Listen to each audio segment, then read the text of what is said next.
Okay, so this happened to me. I was removed from my house and put into a mental health institute after a failed suicide attempt, and while that whole institute was quite literally a cult with undocumented crimes related to mental, physical, sexual abuse, medical malpractice, neglect and money laundering amongst other things. Today I'll focus on this smaller, very personal story. When they got me, I got of course assigned to a psychiatrist. Met up with her once in the 6 years I've lived there, according to the head of the institute, who we shall call Roel because that's his name. Come at me. I was to be put on Fluanixol, an antipsychotic medication alongside the Seroquel I was already forced to take. Keep in mind that aside from AIDS in my youth that only I and one doctor knew about, I had no psychoactive symptoms, but Roel convinced me that it sometimes also helps with depression.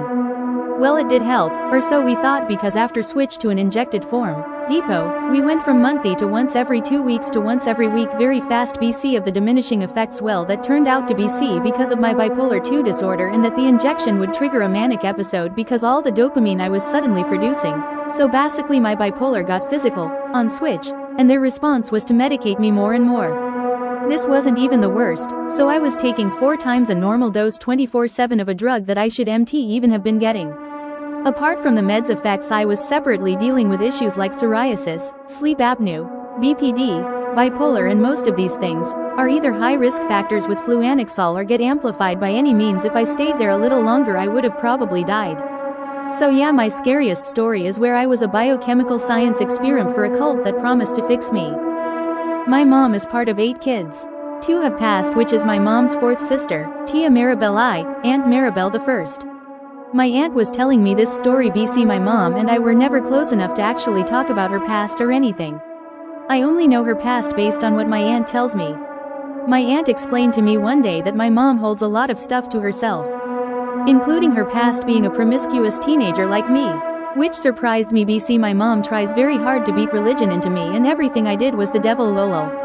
My aunt sat me down and told me the story of my Aunt Maribel. I already have an aunt named Maribel, so I thought she was gonna tell me a story of the one that's currently alive. WS. She explains that she's actually the second. There was a first who I never knew. BC, she passed when she was 5/6. She tells me that one day, her aunt was supposed to be watching all the kids, babysitting and all. They lived in those old 90s apartment building that's really tall and had those type of spiral stairs. Apparently while their aunt wasn't watching the baby, which is my aunt, my baby aunt was playing around the stairs and was curious and wanted to look down. While she was climbing up the rail bars, she accidentally flipped herself over while trying to look down at the stairs and fell straight down.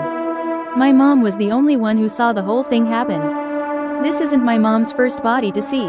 I think I did ask my mom one time what happened to Grandma. BC, I never met her. She died when my mom was 14. She told me she watched her get hit by a bus and died on impact. Now it makes me think a lot. BC, this is the same woman that hates me, beat me as a child and teen, forced religion on me, held me hostage at home until I was 23, favors my brother than me even when he's shown many times he's a psychopath. She destroys me mentally. Latina moms lol.